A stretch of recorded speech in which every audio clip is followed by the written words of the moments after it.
Hi friends! ఇవాళ ఇంట్లోనే కాటుక ఎలా తయారు చేసుకోవాలో చూద్దాము. దీనికి కావాల్సిన పదార్థాలు జస్ట్ బాదం గింజలు, ఒత్తులు, నెయ్యి. మన ఇంట్లో ఇటుకరాళ్ళు లేకపోతే ఇలా నాలా కుందులు వాడుకోండి. నేనైతే కుందులు వాడేశానండి. చాలా ఈజీగా అయిపోతుంది.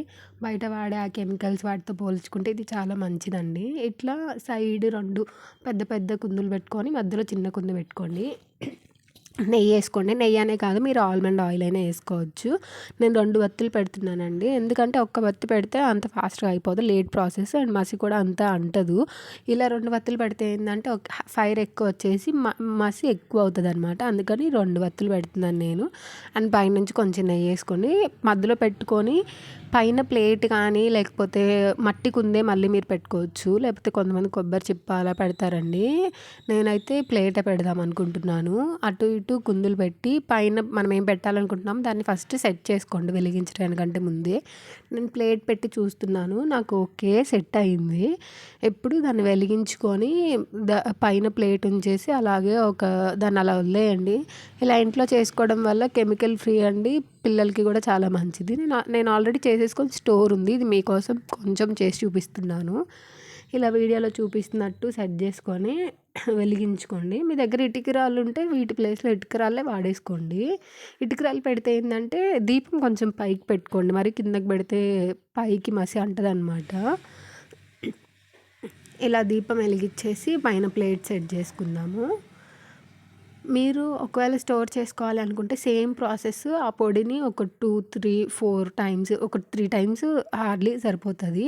3 టైమ్స్ పొడిని కలెక్ట్ చేసుకొని కొంచెం నెయ్యి వేసుకొని కలిపేసుకుంటే సరిపోతుంది. నేను మీకు చూపించడానికి కొంచెమే చేస్తున్నాను. ఇలా పెట్టి సెట్ చేయండి. ఇప్పుడు బాదం పప్పు నాకైతే ఈ 3 సరిపోయాయి, 3 చాలు. ఇలా బాదం ఫోర్క్‌కి గుచ్చేసి నిప్పు మీద పెట్టేయండి. దీనివల్ల ఏంటంటే కాటుక చాలా బ్లాక్‌గా అండ్ చాలా షైనీగా ఉంటుంది. ఎక్కువ బ్లాక్‌నెస్ ఈ ఆల్మండ్స్, ఈ బాదం వల్లనే వస్తదండి. బాదం ఖచ్చితంగా పెట్టాల్సిందే, లేకపోతే అంత మసి రాదు మీకు. సో, బాదం పెట్టండి ఖచ్చితంగా. నేను ఇలా పెట్టేసి ఆ ఫోర్క్‌ని అలా వదిలేసాను.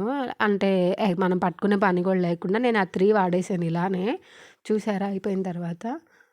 తర్వాత ఈ ప్లేట్ కూడా నేను క్లీన్ చేశానండి. అసలు ఏమీ అంటదు దానికి, చాలా క్లీన్ అయిద్ది. ఏదైనా స్పూన్ తీసుకొని చూసారా, కుందులకు కూడా ఏం అవ్వలేదు. మనం మళ్ళీ వాడేసుకోవచ్చు. ఏదైనా స్పూన్ తీసుకొని చెయ్యి పెట్టొద్దు, చెయ్యి పెట్టకుండా స్పూన్ తోటి ఇట్లా తీసి స్క్రాచ్ చేయండి. అదంతా కొంచెం పొడొస్తుంది. చూసారా ఎంత చక్కగా వచ్చింది, మొత్తం పొడి పొడిగా కనిపిస్తుంది కదా. ఇప్పుడు ఇందులో కొంచెం నెయ్యి వేసుకోండి.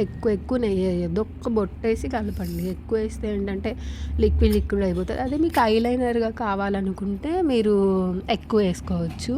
నేను ఐలైనర్గా కూడా వాడానండి, కొంచెం ఎక్కువ వేసి.